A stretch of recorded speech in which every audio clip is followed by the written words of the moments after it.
رمضان الذي انزل فيه القرآن صدق اللہ العلی العظیم۔ میرے محترم بزرگوں اور دینی بھائیوں،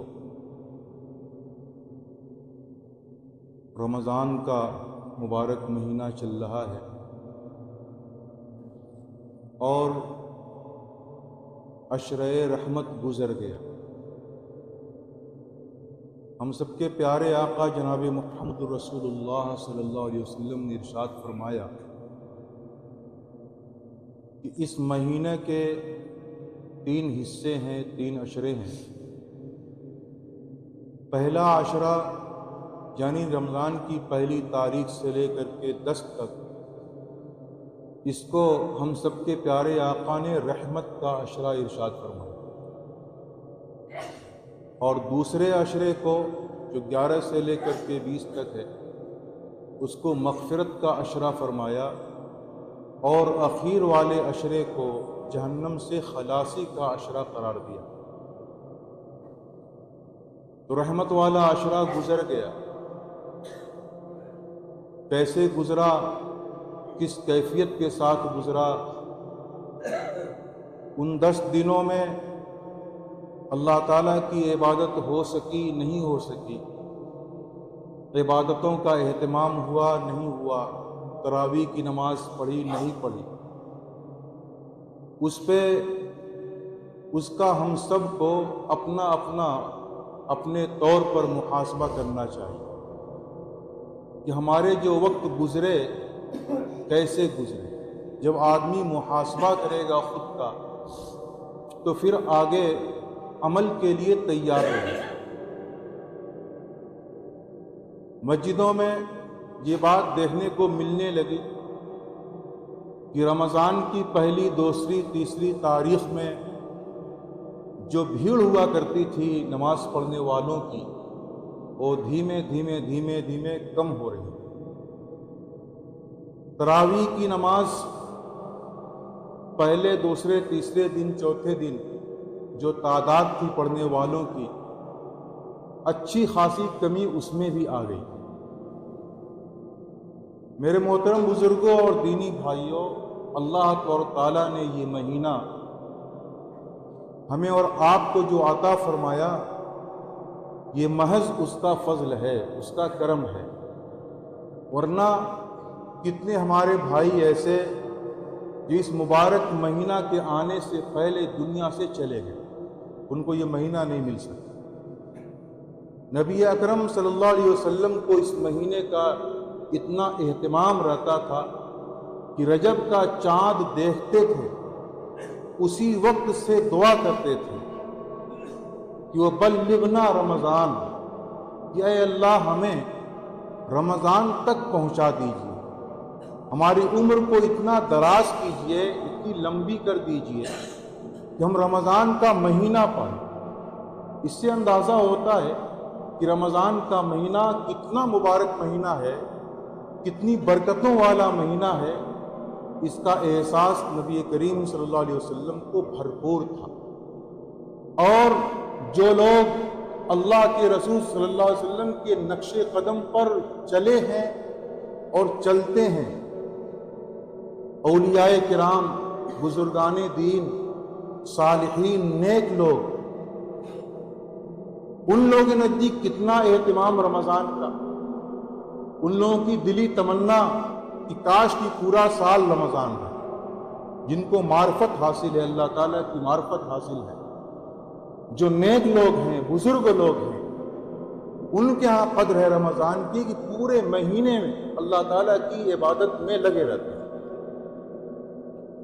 ہم اور آپ شروع کی تاریخوں میں مسجدوں میں دکھائی دیے، اور اس کے بعد نمازوں، جو فرض نمازیں ہیں، ان کا بھی اہتمام بہت سے لوگوں نے چھوڑ دیا اور اپنے کاروبار میں لگ گئے، جبکہ اللہ تعالیٰ نے یہ مہینہ اس لیے دیا تھا کہ میرے بندے جو 11 مہینے تک مجھ سے دور رہے، ان کا رابطہ میرے ساتھ کمزور پڑ گیا، تو اللہ تعالیٰ نے یہ مہینہ دے کر کے یہ چاہا اور بندوں کو متنبہ کیا کہ تم لوگ جو 11 مہینے تک مجھ سے دور رہے، میں یہ مہینہ ایسا دے رہا ہوں کہ اس میں تم لوگ میرے قریب ہو سکتے ہو، تم کو میرا قرب حاصل ہو سکتا ہے۔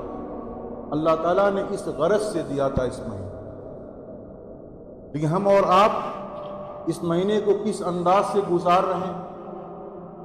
کتنی نمازیں نفل ہو رہی ہیں، کتنی تسبیحات پڑھ رہے ہیں، کتنی تلاوت کر رہے ہیں؟ یہ بات کہنے کی نہیں، ہر شخص کو اپنے گریبان میں منہ ڈال کر کے دیکھنے کی ہے، سوچنے کی۔ اللہ تعالیٰ نے اس مہینے میں جو تراویح کی نماز کو رکھا ہے، جو 20 رکعت ہے، اور 20 رکعت میں 40 سجدے ہوتے ہیں، 20 دونی 40 رکعت میں 2 سجدے، تو 20 رکعت میں 40 سجدے۔ اللہ تعالیٰ نے تراویح کی نماز کیوں رکھی؟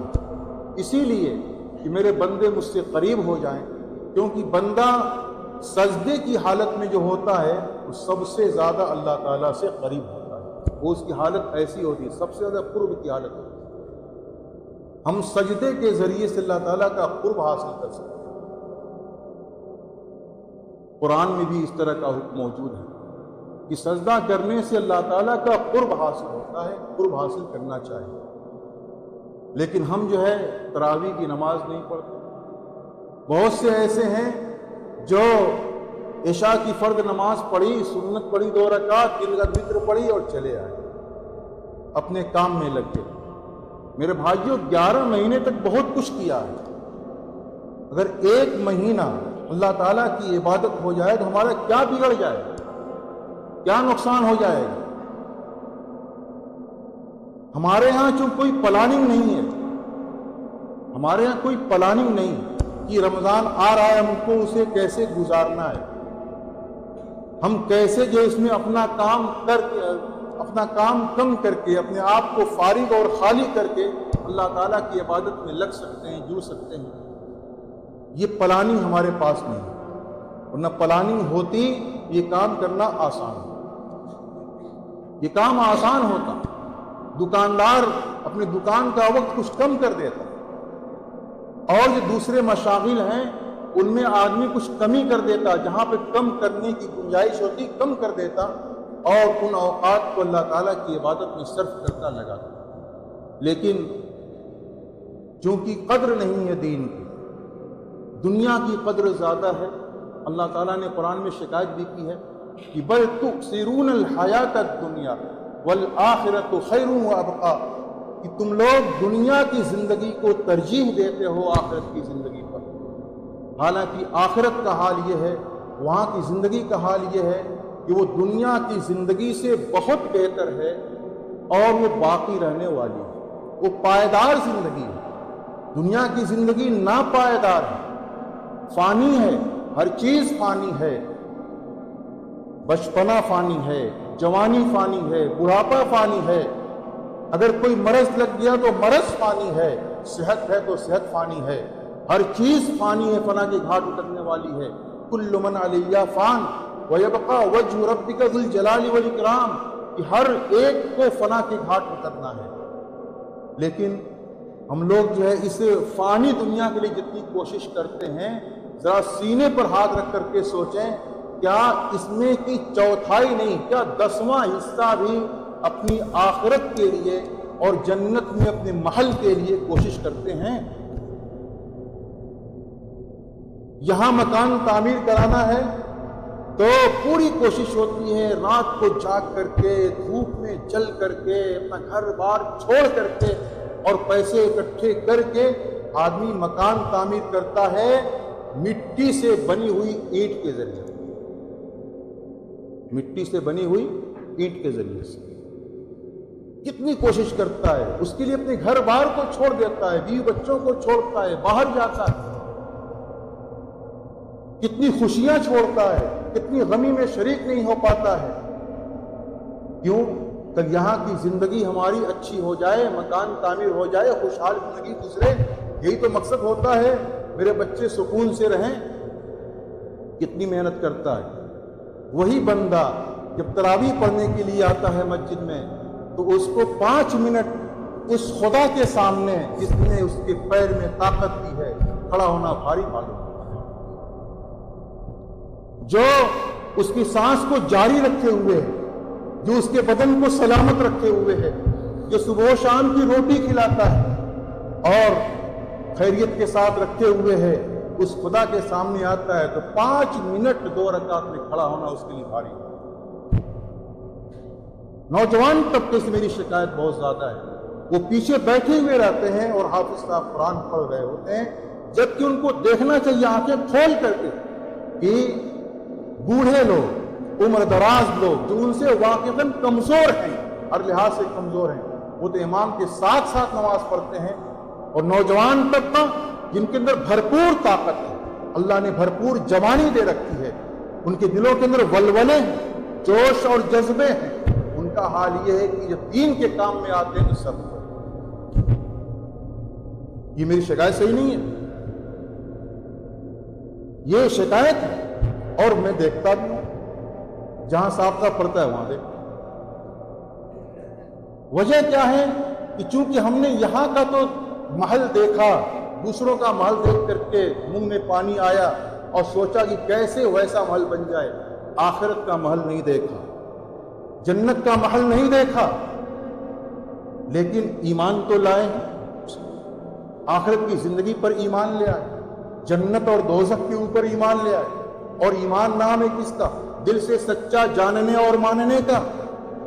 جب آپ دل سے مان رہے ہیں سچا، جو حضور نے بتایا، قرآن نے خبر دی کہ مومنوں کے لیے، متقیوں کے لیے اللہ نے وہاں پہ جنت تیار کر رکھی، جنت میں یہ آرام اور سہولت، یہ چیزیں ہوں گی، لیکن اس کی طرف جو ہے ہمارا ذہن تصور نہیں جاتا اور عبادت کے لیے کھڑے نہیں ہو پاتے۔ جس طریقے سے دنیا کا مکان بنانے کے لیے ہر قسم کی صحبت برداشت کرتے ہیں، اگر وہاں پر صحیح معنوں میں وہاں کے مال پر ہمارا یقین پیدا ہو جائے تو 5 منٹ نہیں، 10 منٹ، 20 منٹ ایک پیر پہ کھڑا رہنا ہمارے لیے آسان ہے۔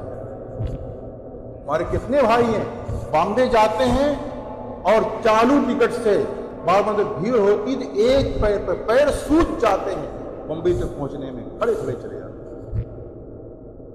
اس میں کا 10واں حصہ کیا 100واں حصہ کیا ہم نے اللہ کے دین کے لیے، اپنی آخرت بنانے کے لیے کوشش کی، محنت کی؟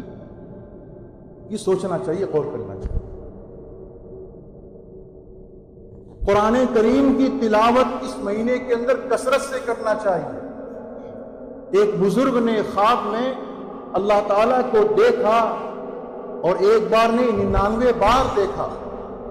ہر مرتبہ اللہ تعالیٰ سے ایک سوال کیا، پوچھا، اے اللہ، آپ مجھے کوئی ایسا وظیفہ بتا دیجئے کہ میں آپ کا قریبی بن جاؤں، آپ کا قریبی بن جاؤں۔ تو ہر مرتبہ اللہ کی طرف سے یہ ارشاد ہوا کہ قرآن پڑھتے جاؤ اور میرے قریبی بنتے جاؤ۔ جتنا جو قرآن پڑھے گا، یہ قرآن اللہ سے قریب کر دینے والا، یہ قرآن اللہ تعالیٰ کی ذات سے نکلا ہوا کلام ہے۔ حضور نے فرمایا، اقرأوا القرآن، قرآن پڑھو، کیونکہ یہ قرآن وَإِنَّهُ يَأْتِي يَوْمَ الْقِيَامَةِ شَفِيعًا، یہ قرآن کریم قیامت کے دن اپنے پڑھنے والے کے لیے سفارشی بن کر کے آئے گا، سفارش کرے گا۔